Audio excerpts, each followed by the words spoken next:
কি দাবি করেছিলাম যে আমাদেরকে লাঠি দিয়ে গুলি দিয়ে থামানো উচিত ছিল, কেন পারবে আবু সাইদকে ফিরিয়ে আনতে, বুদ্ধকে ফিরিয়ে আনতে পারবে? আমাদের বুকে আবার গুলি চালানোর জন্য আমার বোন কেন ধর্ষিত হচ্ছে, আমার ভাই কেন হতে হচ্ছে, সেই জবাব দাও। জবাব আছে ততদিনই আন্দোলন থামবে না। তাদের অধিকার আদায়ের জন্য আবারও আন্দোলন ডাক দিয়েছে।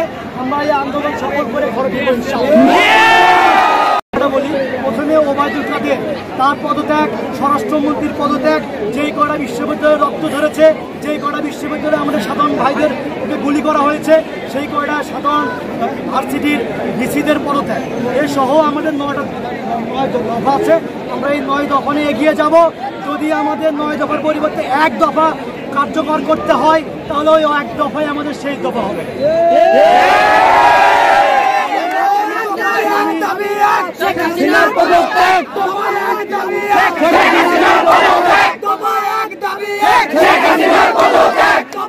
হাসিনা পারত এইসব লাশ না ফেলায় আমাদের দাবিটা পূরণ করতে। এতগুলো লাশ ফেলানোর পরে যখন অন্যান্য রাষ্ট্র থেকে চাপ দিচ্ছে, তখন কিন্তু শেখ হাসিনা আমাদের দাবি মেনে নিতে বাধ্য হয়েছে।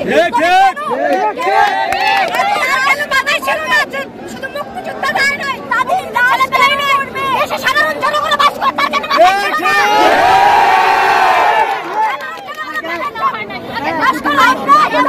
আমরা এমন কি দাবি করেছিলাম যে আমাদেরকে লাঠি দিয়ে গুলি দিয়ে থামানো উচিত ছিল, কেন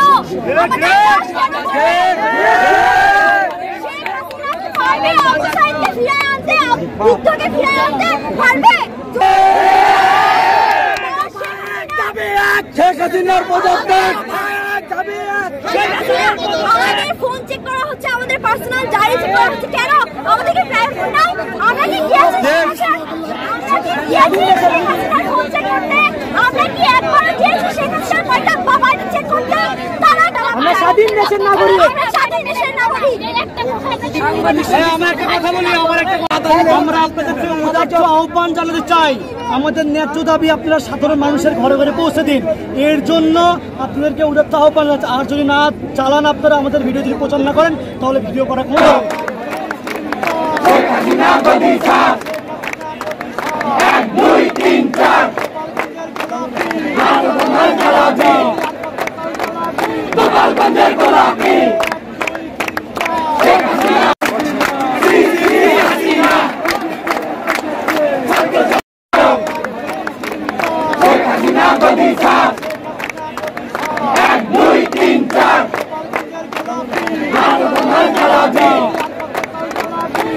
Bender Golaki!